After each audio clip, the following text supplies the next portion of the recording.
गुरुजी जैसे आप कहते हैं हम लोग को मतलब कि हम ही हमारे अंदर ही ईश्वर है और सब कुछ वही कर रहा है, लेकिन फिर भी बार बार मन जो है अहम पे आ जाता है कि नहीं ऐसा मैंने किया वैसा मैंने किया, ये मुझसे हुआ ये मैंने किया। तो ऐसा मतलब कोई उपाय बताइए जिससे हमेशा यही लगने लगे कि हर एक चीज उन्हीं के द्वारा हो रही है, हर एक चीज।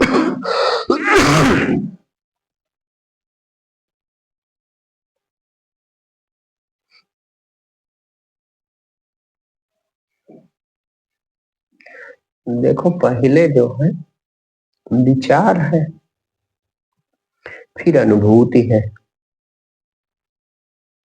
तो यही क्रम इसमें भी लागू है। पहले विचार करना चाहिए और फिर अनुभूति भी होगी। अनुभूति ईश्वर के हाथ में है। तो विचार से आप देखो, विचार से देखो कि हम क्या कर सकते हैं।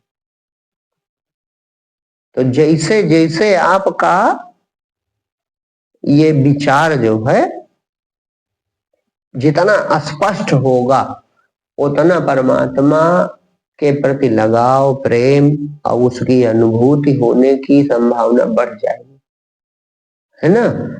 तो बहुत अपने ऊपर सबसे पहले देखो, जैसे हम कहा करते हैं कि शरीर का जन्म लेना, तो का जन्म लेने में आपका या आपकी बुद्धि का कोई काम रहा नहीं था।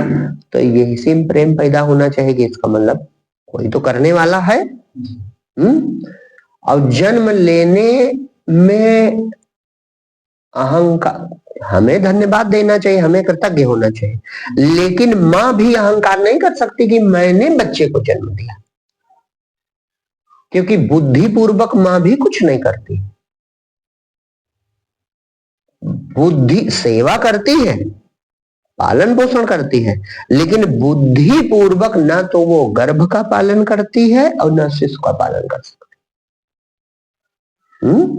दूध पिला सकती है जन्म के बाद, लेकिन गर्भस्थ शिशु को क्या कर सकती। उसे विद्या नहीं आती कि रोटी खाऊं मैं और पोषित हो जाए मेरा बच्चा। भाई ये तो साधारण सी बात है। माँ थोड़े जानती है कि जो भोजन मैं करूं उससे मेरे गर्भ में पल रहा शिशु पोषित हो जाए। यह विद्या, यह कला माँ को नहीं आती, तो ये तो परमात्मा ही करता है। उसने ऐसा बनाया है, ऐसी नियत रची। और जन्म के बाद भी वो दूध पिला सकती है, रोटी खिला सकती है, लेकिन तुम्हें जवान नहीं बना सकती। तो इसका मतलब परमात्मा की नियति कहो चाहे प्रकृति कहो, करता तो परमात्मा ही है। भाई आप करो कोई काम, या आपने कोई मशीन बना दी उससे हो जाए, तो फिर भी आप ही तो कर रहे हो। चाहे आप शरीर से करो, या आपने कोई यंत्र बना दिया, उस यंत्र से कोई कार्य हो रहा है, तो यंत्र से होने लगेगा तो क्या कहा जाएगा कि नहीं तुमने नहीं किया। जैसे आजकल एक बढ़िया चलता है, लोग कहेंगे ये तो सब प्रकृति है। अरे तो प्रकृति का जो बनाने वाला है, कोई तो है प्रकृति कर बनाने वाला। माने परमात्मा, विशिष्ट, विशिष्ट उपसर्ग जोड़ा, कृति वो रचना जिसको बनाते किसी ने नहीं देखा। विशिष्ट रचना, प्रकृति माने होता विशिष्ट रचना, ऐसी रचना जिसके रचनाकार को किसी ने नहीं देखा। अब उसने कैसी प्रकृति रची कि उसमें सब उसकी नियति मात्र से, उसके सोचने मात्र से हो रहा है। तो कर तो भाई प्रकार अंतर से परमात्मा ही रहा। जैसे तुमने हाथ से मिठाई रखी, अब कोई कुतर्क करे, तुमने तो नहीं रखी, हाथ ने रखी। तो मूर्खता है कि नहीं है। तो इसी तरह कुछ लोग कहते हैं हम भगवान को तो नहीं मानते, प्रकृति को मानते हैं। अरे तो प्रकृति को ही मानो। भाई तुम महामूढ़ हो, इंद्रियगत चीज ही मान पाओगे तो ठीक है, प्रकृति को मानो, लेकिन प्रकृति भी तो परमात्मा की ही रचना है। तो शरीर का बढ़ना घटना ये प्रकृति है कि नहीं। तो इसमें हम कुछ कर सकते। रूप रंग का निर्माण और शरीर की इतनी जटिल रचना, जैसे अब चिकित्सा विज्ञान बुद्धि के द्वारा वही परमात्मा डॉक्टर बन के जान रहा है, तो पता चलता है कि इतनी जटिल रचना है। अब इतनी जटिल रचना में देखो जो हम बातें कह रहे हैं, जैसे हमने कहा दो चीजें, एक विचार फिर अनुभूति। तब पहले विचार है बाद में अनुभूति है। तब पहले विचार से नजदीकी अनुभव करो। जैसे भोजन पचता है एक प्रक्रिया है, जी। और चिकित्सा विज्ञान अगर पढ़ो तो उसमें पाचन तंत्र का पूरा सिस्टम पढ़ाया जाता है, ऐसे होता है, ऐसे होता है, ऐसे होता है, फिर ये होता है, फिर जाकर के वो रक्त बनता है, मज्जा बनता है, मांस बनता है, त्वचा बनता है, और फिर मल के रूप में विसर्जित होता है, पूरा प्रक्रिया है। ठीक। मान लो एक साइंस के तुम छात्र, तुमने सब पढ़ा है, और एक अनपढ़ है उसने नहीं पढ़ा है, तो दोनों के शरीर की क्रियाओं में कोई अंतर आ जाएगा का? कि पढ़ने वाला बढ़िया करेगा, न पढ़े, अरे तुमने कोई शिक्षा नहीं ग्रहण की, तुम कैसे अपना भोजन पचाओगे? पहले साइंस पढ़ो और अच्छे से जानो तब पचाओगे। तुम्हें मालूम है कि छोटी आंत में क्या होता है, प्लाज्मा क्या करता है, ये कैसे होता है, और खून कैसे बनता है, कोई तो ये कुतर्क मात्र होगा कि नहीं होगा? कहने का मतलब रोटी खाने में तो अहंकार कर सकते हो, अपने अहंकार को, जो तुम्हारा प्रश्न है कि मैं करता हूं, तो रोटी खाने में तुम अहंकार कर सकते हो कि भैया हमने रोटी खाई। लेकिन जैसे गले के नीचे उतर गई, मुख के अंदर पहुंच गई, उसके बाद तुम क्या करते हो? यद्यपि रोटी खाना भी उसी का काम है, हाथ भी उसका है, दांत भी उसके हैं, जिह्वा भी उसकी है, बुद्धि भी उसकी है, गेहूं भी उसका है, चावल भी उसका है, दाल भी उसकी है। तो अगर पूर्ण समर्पण है तब तो कुछ भी तुम्हारा नहीं। लेकिन न मानो, ये सब अपना मान लो, ये सब अहंकार मान ले, नहीं नहीं गुरुजी आपके कहने का हम मान ले, लेकिन खरीद के तो हम ही लाए थे दाल, है खरीद के हम लाए, बनवाए, हम बनाया हमारी पत्नी ने, फिर हम खाए, आप कैसे कहते हो पेट में ऐसे पहुंच गया, चलो मान लो, लेकिन अगर पचे ना तो मर जाओगे। अरे जो प्रत्यक्ष देख सकते हो, पहले विचार से देखो, तो वो जो पाचन तंत्र की बड़ी जटिल प्रक्रिया है वो परमात्मा करता है, या उसकी प्रकृति करती हो, कुछ भी कहो, कि तुम करते हो, और क्या बुद्धि पूर्वक किया जा सकता है? तो इसमें तो तुम नहीं कर रहे हो, इसी से मान जाओ कि भगवान करता है। और उसने न गेहूं बनाया होता तो तुम रोटी कहाँ खाते? उसने अरहर की दाल न बनाई होती, चने न पैदा किए होते, अनाज न बनाया होता, आग न बनाई होती, तो तुम कहाँ पकाते और कहाँ से लाते, कैसे खाते? तो दिया भी उसने। और खाने के यंत्र वो न देता, दांत न देता, जिह्वा न देता, बुद्धि न देता, हाथ न देता, उंगलियां न देता, तो कैसे खाते? इतना तुम अपना मान लो उसी की चीज, फिर वो पचा भी रहा है, तो दया का सागर है कि नहीं? नहीं अहंकारी सोचा, इतना अहंकारी छोड़ो, इसे मर जाने दो। हमें मानता नहीं, हमारी जी हुई चीज के प्रति कृतज्ञ भी नहीं है, कृतज्ञ नहीं हो रहा, चलो छोड़ो मर जाए, तो छोड़ता है तुमको? तुमको छोड़ो, किसी को छोड़ता है? क्षमा का भी सागर, क्षमा का, दया का सागर इसीलिए तो है वो दया का सागर, वो अपना रूप जानता है, वो जानता है कि कठपुतली हमारी, अब ये अपने को चंदन माने तो माना करे, आशीष माने तो माना करे, हम हैं, तो वो अपना भोजन पचाता, तुम्हारा नहीं पचाता। वही है ये मैं की शक्ति, दूसरे को पचावे तो ना पचावे, उसमें परायापन है ही नहीं, वो जानता है सब मेरे उदर में, सब कुछ मैं हूं। गीता में भगवान कहते नहीं अर्जुन देखो सब मैं हूं, क्यों? क्योंकि वही है अकेला। तो पहले विचार से देखो, भोजन पचाता है कि नहीं पचाता? फिर 1 फीट का शरीर इस जवानी तक तुम ला सकते हो, या कोई ला सकता है बुद्धि पूर्वक? और अगर ला सके तो इतने ब्रेक न मारे, यही तर्क है। बढ़ाता भोजन से ही यदि तन बढ़े, तन को बढ़ाते जाइए, आए न इंद्रिय शिथिलता, ऐसी कला दिखलाइए, इंद्रियां शिथिल हो जाएंगी, अभी उसकी नियति है।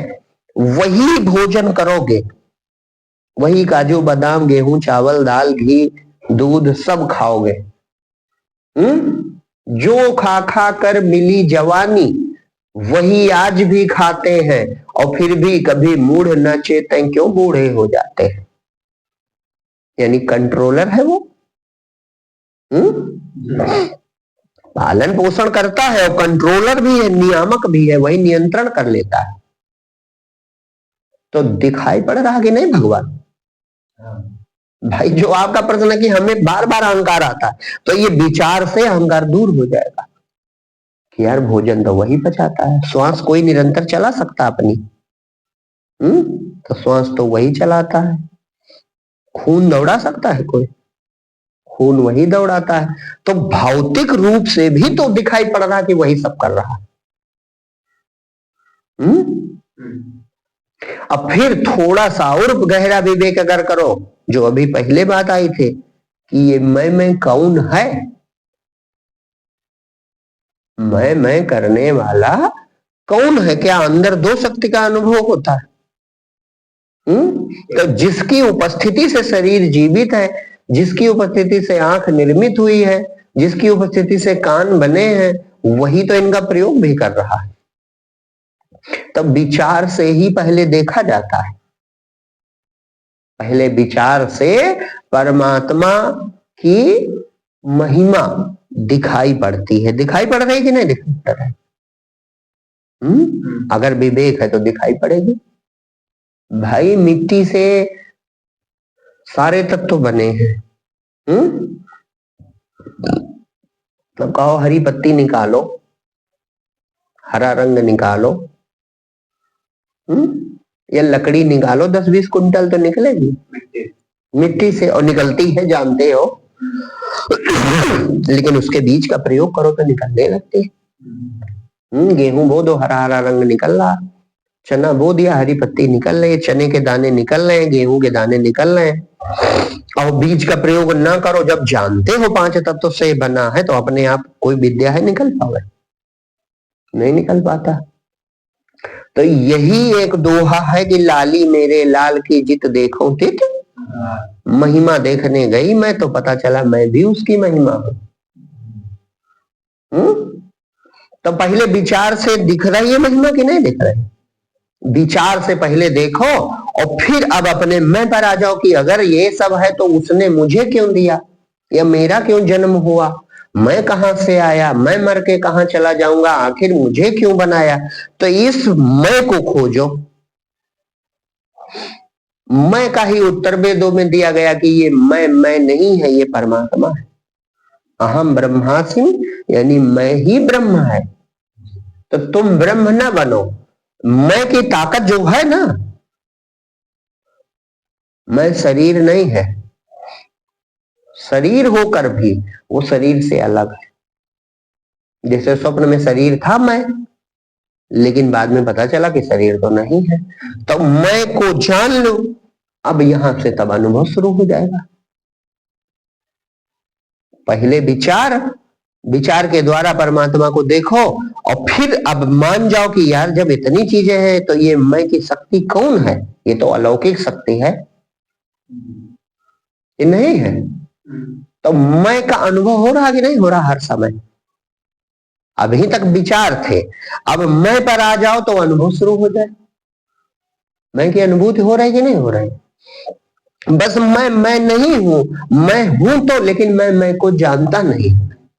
ये अनभिज्ञता में शांत रहा करो। बस यहीं से समर्पण और भक्ति शुरू, यहीं से। बस इस बिंदु के बाद भी चर्चा समाप्त हो जाती, क्योंकि इसके बाद कौन चर्चा करेगा? मौन हो गया, बुद्धि शांत हो गई, चुप साधन। यहीं से राम सुखदास जला शुरू होता है। संत एक हुए हैं राम सुखदास जी, नाम तो सुनना होगा, गीता पर से उनकी बहुत पुस्तकें, वो भी बोधवान थे। तो उन्होंने एक लिखा चुप साधन, कभी पढ़ना उसको। तो उसमें जो ये हम बता रहे हैं बस यही है कि चुप हो जाओ, स्वीकृति दे करके कि वही है, शक्ति तो है ही है, बस चुप हो जाओ उस बिंदु पे। आगे की यात्रा जैसे रोटी खा लिया, फिर बाकी यात्रा परमात्मा करता है। जो पाचन तंत्र है बाकी वो प्रकृति में होता है, ये अहंकार करता है। प्रकृति में हो रहा अपने आप, केवल भोजन खाने तक वो भी प्रकृति ही है, लेकिन उसको तुम अहंकार में ले सकते हो कि नहीं मैंने भोजन किया, मैं चाहूं तो ना करूं। सही बात है, चाहो तो ना करो। क्यों? क्योंकि जीव को स्वतंत्र कर दिया भगवान ने। लेकिन इसमें स्वतंत्र नहीं बोलते कि भूख लगाए इसमें स्वतंत्र नहीं है, कर्म करने में स्वतंत्र हो। तुम चाहो तो भूखे मर जाओ, अगर जिद्दी हो, पागल हो और जिद्दी हो तो ना करो भोजन, तो मर जाओगे, शरीर छूट जाएगा। कर्म करने में तुम स्वतंत्र हो। जहां से अहंकार और बुद्धि का खेल शुरू होता है, वहां से परमात्मा स्वतंत्र कर दिया। जैसे कोई जिद में आ जाए, ऐसे पूरा दिन भोजन नहीं करते, व्रत रखते, तो अहंकार चल गया कि नहीं चल गया? तो लगता है मैं कर सकता हूँ, कर कुछ नहीं सकते, कर कुछ नहीं सकते, लेकिन इतना तुमको लगता है। तो इसी को समर्पित करना है, यही तो समर्पण करना है कि प्रभु मैं नहीं हूं, मेरे बस में तो कुछ भी नहीं है। 10% अज्ञान में, ये अज्ञान की बात है, 10% हिस्सा लगता है मैं करता हूं, 90% तो आप ही करते हैं। गेहूं आपने बनाया, आटा हमने बना लिया, इतना बंटवारा कर सकते हो अज्ञान काल में। भोजन मैंने किया, अब आगे का होगा मैं कुछ नहीं जानता हूं अपने बारे में। भोजन तो कर लिया, बाकी का होगा, अब उत्सर्जन होगा कि नहीं होगा, आगे पाचन क्रिया होगी कि नहीं, ये हमारे बस में तो नहीं रहता। तो ऐसा विचार करके खूब समर्पण करना चाहिए कि प्रभु फिर ये मैं की शक्ति भी आप ही हो। शरीर या संसार के संचालन के लिए आपकी लीला है जो ये अहंकार बने हुए हैं शरीरों में। तो समर्पण करना चाहिए, और समर्पण के बाद फिर किंचित न चिंतित, फिर कुछ भी विचार न करो। तब इसके मौन के बाद वो रास्ता खुलता है, मौन के बाद धीरे धीरे धीरे धीरे वो रास्ता खुलेगा।